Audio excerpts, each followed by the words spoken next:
pagi anak-anak dan Bapak Ibu guru yang saya kasihi. Salam sehat, bahagia selalu, dan tentunya anak-anak dalam berkat Tuhan. Anak-anakku, minggu ini adalah minggu Advent yang pertama.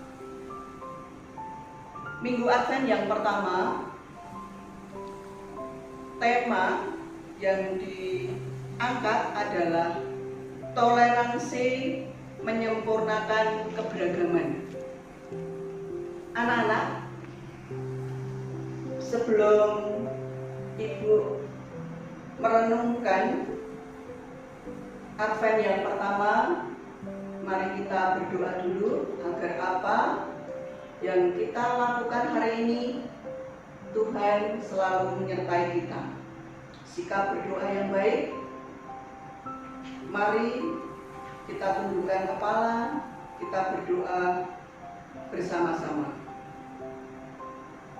Dalam nama Bapa dan Putra dan Roh Kudus. Amin. Selamat pagi Tuhan Yesus.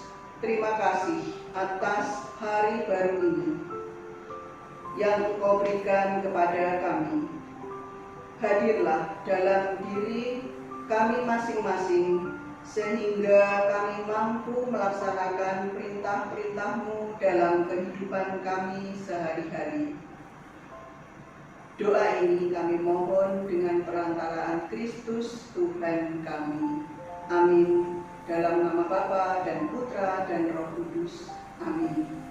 Anak-anakku yang terkasih, kalian lihat di depan Ibu ada lingkaran yang dinamakan ini adalah lingkaran Advent, atau bisa disebut juga Corona Advent. Apa itu Corona Advent? Corona ini bentuknya lingkaran, yang artinya suatu bentuk tanpa awal dan akhir. Lingkaran ini melambangkan Tuhan yang abadi tanpa awal dan akhir.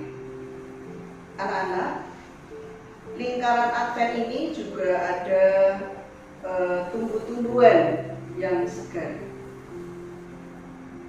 Sebab Kristus datang guna memberi kita hidup yang baru melalui sengsara, wafat, dan kebangkitannya. 3 lilin berwarna ungu itu artinya melambangkan pertobatan atau melambangkan tobat, keprihatinan. Lalu warna merah muda, lilin warna merah muda itu melambangkan hal yang sama, tetapi ditekankan pada minggu ketiga Advent sebagai tanda cinta kasih, lilin merah muda. Anak-anak, lilin juga sebagai simbol terang Kristus yang datang ke dunia untuk menghalau kuasa gelap dari kejahatan dan menunjukkan kepada kita jalan kebenaran. Gerak maju lilin, nanti lilin akan berputar menyalanya, ungu, kemudian ungu lagi, lilin merah muda, yang terakhir ungu. Menunjukkan semakin bertambahnya kesiapan kita untuk berjumpa dengan Kristus. Maka anak-anak, marilah renungan Advent yang pertama ini kita awali dengan mendengarkan sabda Tuhan yang diambil dari Injil Markus 13 ayat 33 sampai 37. Hati-hati dan berjaga-jagalah, sebab kamu tidak tahu bila manakah waktunya tiba. Dan halnya sama seperti seorang yang bepergian, yang meninggalkan rumahnya dan menyerahkan tanggung jawab kepada hamba-hambanya. Masing-masing dengan tugasnya dan memerintahkan penunggu pintu supaya berjaga-jaga. Karena itu berjaga-jagalah, sebab kamu tidak tahu bila manakah tuan rumah itu pulang, menjelang malam atau tengah malam atau bahkan larut malam atau pagi-pagi buta. Supaya kalau ia tiba-tiba datang, jangan kamu didapatinya sedang tidur. Apa yang kukatakan kepada kamu, katakanlah kepada semua orang, berjaga-jagalah. Anak-anak yang terkasih, di atas tadi dikatakan berjaga-jagalah.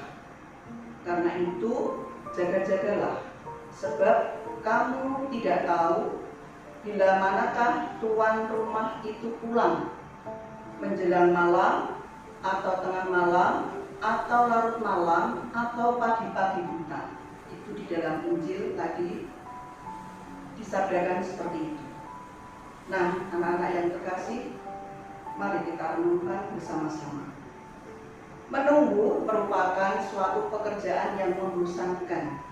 Namun, jikalau kita menanti peristiwa penting, misalnya menunggu pengumuman kenaikan kelas atau menunggu pembagian rapot semester dasar, bisa juga misalnya menanti kelahiran adik, merupakan peristiwa yang sangat istimewa, suatu pengalaman yang ditunggu-tunggu dengan penuh perasaan yang mendebarkan dan harap-harap cemas.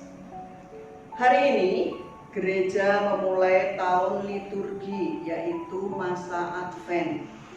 Masa Advent diartikan dengan masa persiapan untuk menyambut kedatangan Tuhan kita Yesus Kristus ke dunia. Bacaan Injil hari ini memberikan nasihat supaya kita berjaga-jaga. Karena itu berjaga-jagalah, sebab kamu tidak tahu bila manakah tuan rumah itu pulang. Tuan rumah itu yang memiliki rumah ya, yang memiliki rumah kapan pulang kita tidak tahu. Menjelang malam atau tengah malam atau larut malam ataukah pagi-pagi.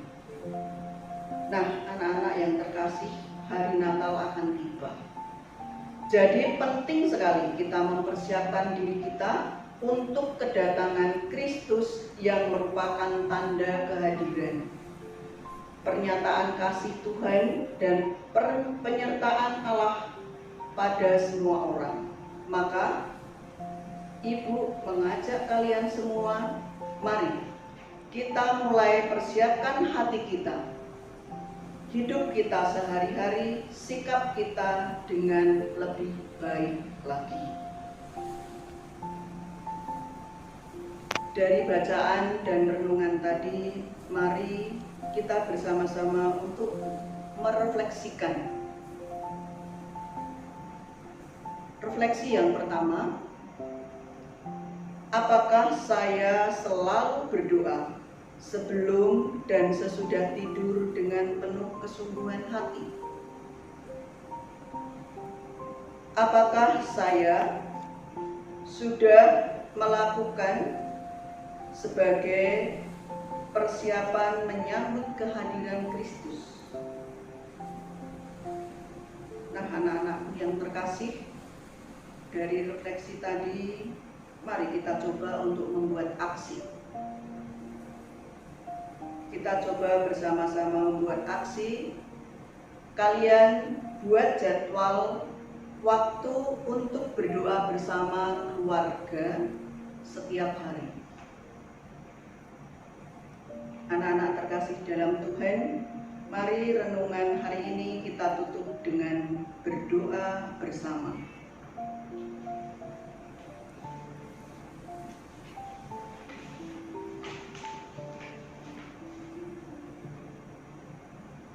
Dalam nama Bapa dan Putra dan Roh Kudus. Amin. Ya Allah yang Maha Baik, Bapa yang Maha Kudus, kami bersyukur kehadirat-Mu karena lewat masa penantian ini Engkau menjanjikan Juru Selamat, yaitu Yesus Kristus Putra-Mu. Kedatangannya dinubuatkan oleh para nabi dan dinantikan oleh perawan Maria dengan cinta mesra. Ia membawa damai sejati bagi kami dan membuat semakin banyak orang mengenal Engkau dan berani melaksanakan kehendak-Mu. Ia datang sebagai manusia biasa untuk melaksanakan rencana-Mu dan membukakan jalan keselamatan bagi kami. Maka kami mohon ya Bapa, limpahkanlah rahmat-Mu agar selama hidup di dunia ini kami selalu siap siaga dan penuh pengharapan menantikan kedatangan Putra-Mu Yesus Kristus. Amin. Dalam nama Bapa dan Putra dan Roh Kudus. Amin.